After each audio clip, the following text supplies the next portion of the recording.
Everlove TV egba mieva Keta Central alo mieva Keta eke mieva lodge for bo godiko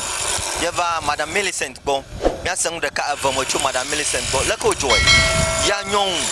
nya break pad wala leko joy ya na gere do ike nchuo na mo ta mia go gwaje mia sang de ka avamocho bo na Madam Millicent o to pom ento je adoji ala fia gbogbo ya ya agare Madam Millicent ji na mi afun de ka avamani o do e ma mi anyon le do ya mo nfure no ba black parade o kona gane aro ko gbona bo mai ma ba na ma ko gana wa ko mo baba ga ko gane o leke do ya re enjeje pom le to do ya o ma bubuma o abanyon o bubuma kom ne abanyon na Kamio katan biagel asang de ka gomale egba bon kama ta ya agare Madam Millicent ji abale kemie bledon go ba mieva Madam Millicent bole Keta Central Lodge ogboa Madam Millicent nye nyonwa dai kama enyala du ya mafia agbojiji ye odo ya mafia agbojiji gbangbo ma aterun ma bi nyara ka evoro ya bi nka leka ojo afi ya nyon egere do ya mo Madam Millicent mi garage wo gba Everlove TV mi ba gbo ese Everlove TV nkokpo e Marquie egba mi garage mi ma bia oba like ojoy wo nyon de le doya ma ye fo na ni ala le doya ma yo Marco mi awe camera mana mi yo Marco mi awe zo yo ya ma le do ma fia no bo gra wo for wi ton okay 13 years okay ta stronye ifa do fo nya okay konye kulmieli ho so ya yo $1 aguna swedru okay afi what $1 aguna swedru aguna swedru $1 okay kafi mi kulmie no fuma fi wa gbo okay emi gbo va pa fi wa eva fia kafi va Keta emi va ko mi va no ni ko ava zomo okay ko ava so do strovie la fia ga ka zomo do strovie mo te wa to yen to mo va yen to ha nya primi no nya jijita ta eke ono do wo ma do ha do no sro ye mai ma mo no pom jo sweru ka ha magba ba na fian ta mo no pom ta ta le aka nya susula ta e nya ha mo va pike ka ba ko yo joko e mo va la fia ko no donko akono review ji komi akwa afimi ava de view popo ji a wa fato ye je do ya gomo yo esno do ala swedro ye okule mi no of ma mi gbova Keta en Keta vava eva zomo ye ne va no do sno view le do gbo a omo do womre ye fa jijinyo omo do hand them as how you want want to wejo okay do sno view over jo so fuma ye never be oh no let me take over you never take over be akwo do ya awo yes you have a fee ebe do ya on fia 13 years now do ya di jijemo pomlema aba gafa vava don go esronyalia ashe machana gaka yo vajo mo pe ba o ashe chacha mo ga mate ko ga ko re anyo e ko mo ko po review ji fu banto ha dogo school to gbangbo afisro na jure avio gba for na ni la shi avalia for na ni la shi mia nya homa to anya nu jo majiba na da chinciya majiba Madam Millicent na da chinciya kula su ba mi akpoyo nkumanwe yeah Madam Millicent fo nkume ya yes yo joa e ma yo joa mi ko ba de via gbantol class 4 okay class 4 ma 5 roughly 7 years more naro 8 more ta yo jo ta doya na re manya ye mo va o mo e ma kan ji ba ma te review ji pogo ta mo pe banyo doya anyo ko e mo wa vu ka fi de fia chichi to dogo school ka dogo se school ka tanglo se school dogo le ko lokite ko iko kitasko chui o pass na kitasko chui ko ade ko mo aga ko duro school ha aka suku fine hu odogo school ye vavalia ha ye ha ya ba get free me am free SHS wa get mata ya ba de kan vivi aro ko ma ba wona yako ukaka ko ya dogo ko aden ko mala ko danyo ta e mo no varu ga va do la mo hana ala gbegbeje ba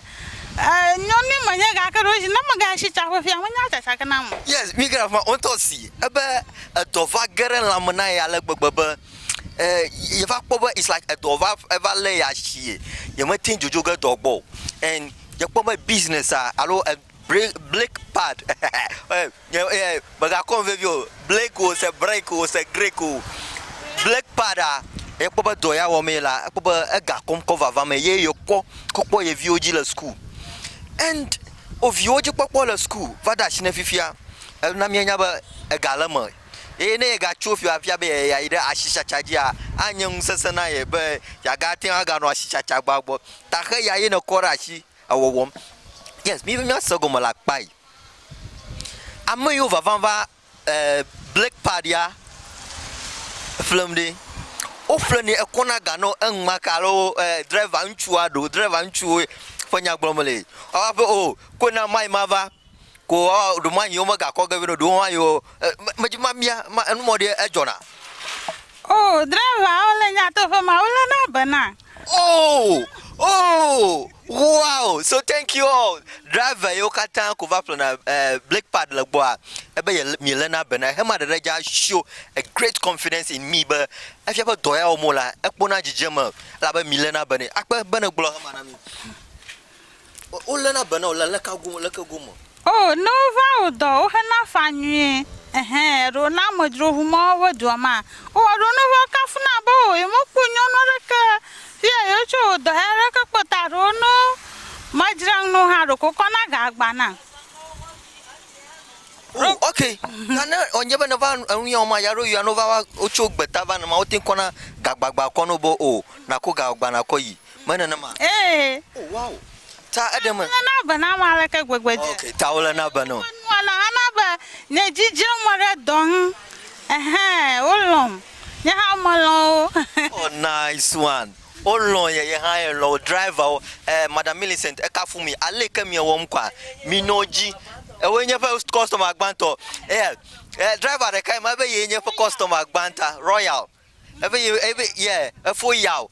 for customer banter. So it's very interesting, but she says drivers are such a wonderful person. At times when they are here and they buy the black pad, and I don't want you to get twisted. Whatever you think is a black pad, when they buy it, at times they change or the balance that. If it is 10 cedis, they can left 20 cedis and then give them the money and then go. So it's very interesting. Yeah, maybe me have a fee. I go on my community, like Akpaide, Yaton Waro Mogbonano, but like a young Navako, a doyako, unchupa doya. Did you have some discourage from your colleague women? Yeah, Jida Malapuma, Chuna Waro Bonawa. Oh, look, Mavachashia. Oh, young look at Navano doya, Maoni, Majimania. Lanya to pa ma nyo no ka magblanya ma nanpo aro na mala machine ji na ma hu no ma ba ma fota ejiko iko mo pa ne ba nyo no ro to na no nya pon u ka ro yira na ngla bo ma hu na yira ta de o mala nya po na yo nto ta ma hu na yira ta nya ha fifi amo no gbedora bo nya aje ba da mo wo ma fi nyo no ro kokoko ma fi nyonore kokoko plus bo chomo gba iha otancha na otancha wa we nyono na tancha wa we ko mi ha mi nyono ha mi afa ngogbe yi na va apa ele vio pakpaji vio de odumotoro nya do ya o vinyo okata yo va chichi ma obo yo we ga ka obo yo we gaka ni ma va po mo pe ba o po susu mo vuvie ta ma jiba no suru ta gbanto be awe gaka ni mo no chance na mo hu vavele ha be awe ya mo va da shin gaka Magama kweba broji no obo ye hono de hon para nya fia o mo ga ten balance no ga bale. Ale nova je ga popo na ga 10 cities 20 cities 50 cities ashima vam no aro o mo lo ga ro school o mo imo gbangbo evi o mo ni la show O mo ton. wow evi o mo ton la show ye na jagwa gba powoji as suno ozomo for 13 years you single-handedly take care of them to adoyama menene ma Marafi. yeah me di masagoma na onye ba evi o mo ton de o mo nchu na ni enyon vi o mo na ni me di masagoma Ah, nyonu vi o mo ve nya chichi to. okay Ah, be totoli ai hwanya nchu vi. oh adotole wa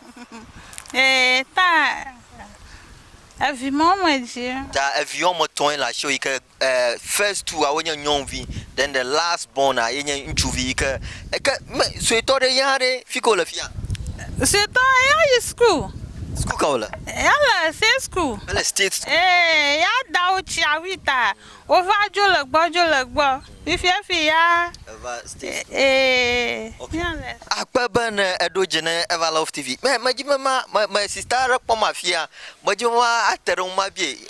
ma leke yenya view the car ma antiva ba chuva so egbona Everlove TV remember to subscribe to Everlove TV so that this is what we do. We go to all various community and then bring you such stories. So this is the only thing you can do to support us. Like the page, subscribe to our YouTube channel, and then what? Comment and share. This is what you do to support Everlove TV so that what we've seen that can bring development to Everland, we can do it. Antiva Makwa enondu nyasala anya nkwalo enondu mafi ma wie pasase tawava va mijo va yes auntie mi gare mi apa do fa gba majuma nya wonko Nyanko nye Dovi Peace auntie peace yenye ya ponko daos kafu minam bo emi chichi ma mi ba o edo ya yobe o gare mo majuma sagoma abai na nya devi ko na chichim ekpowa ye dada ye le doyara ashidi. How do you feel as a lady coming up? Oh, ada jipona ba danya yo do e won kokko mi aji poncho revi bukaka ma chivaro fia Enya mi ka ada jipono ba na pone ba ye dada doya wom ekokpo ye jibu vada ashine fifia. So ekpowa yaro ya mi ma bu na mi ajilawo. Mommy nke ka roro jina na ma ko realize na kpona ba o maye bumuwa Vina no fi mo vonya de viaro boboro kwi. Che yo fufu de ogboko na mo ba no fi o ni mo jagla ni mo o boboro kwi. Akwale ogboma. This is how mi akafu mi avio no onye bo nwa daddy to omkwa. Majima sagoma. After then na ida secondary school, isn't it? Away the guitar school. Yes, na the guitar school. Do you feel your mom did ever open time one day in the feel your mom the mother actually do ya yalo yava adidala do ya? Do you once feel that? Majina ba na machi mavala te para mana iha na vavo shimaka ba iha fuyo kperetanya ova dua chomagba na pajina jema. This is all that Jilada shared allo David shared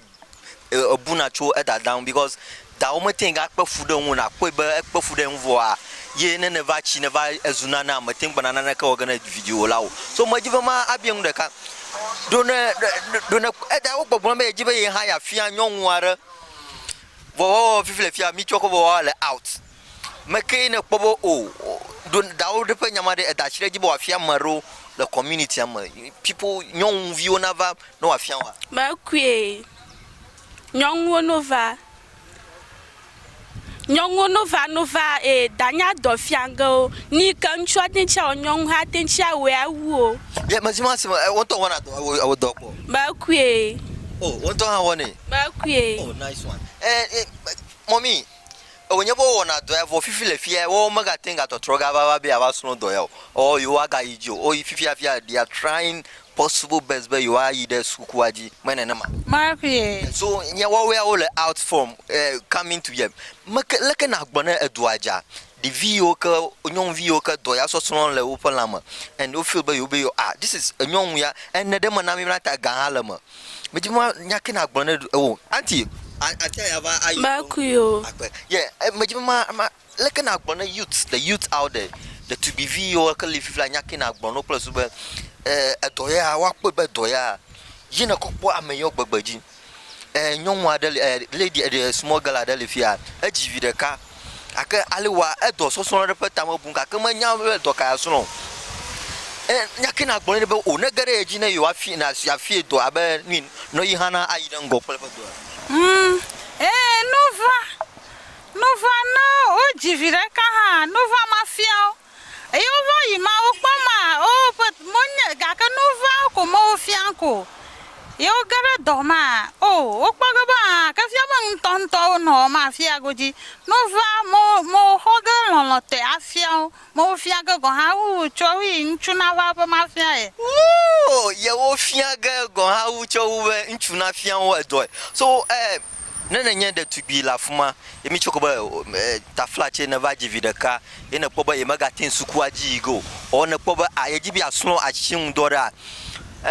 va Frims oil konabo ye madam ya kanye madam Millicent ikanye lakoyoni break pad voila ko ana wa fia wo do alike na gel. So let's come to this. Majima ma senya recover ma chugbo. Do ya I want fia 13 years ya. Makaraji be machine ala fia 13 years. Le egba mari machine vovovo dodom. Le kene podo opa. Pekpare unka gym na le cho do aja gbo plus wa pere un plus be na machine ado ye yaro do amarna va pere un apple machine na onye bo la fia moton. Ye machine bubu adoli do won wi on pad yo no wa play daro bo about 1000 pieces no flow daro bo no akokpere un le kene kwobo wa wo Maku mahiane pekpere bibo ha cho do aja gbo bana mare be machine bubu ho ga toto machine ha mazaza ha gbo jiji tawo gbe ba le ka ola ha ta he azamile for over 13 years ya awa mazia machine ba o moto manena kafi waro haji ta na makukuram na adwa jaba mahiane pekperan na machine ha bubu ro ga toto fia ha mahiane kula ma tiriaro kula nye ova agugbo ga fu shop ana plus suba na mareva mi atonyonu mo oji mafia okokoko meji alanya ni ba jiji ba mafia o honyi tamo paranjinta na marebe paranyako to kukurare wa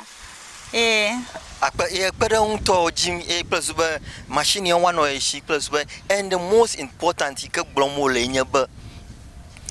mi atonyon vi yo ke lifia yo poba do ya yo jibi osunu do una gere madam ji no wa fian won eto ebe person ya ja ye jibi ya fian mare kokoko ne nchoma ne me value wa o ye han ye fian maro afi ye me value plus ba mare han hore ye tepo. So ladies out there, come over nyong video kala gota come over na vasno do akpe no bana ja agbado channel Everlove TV yo akpe kaka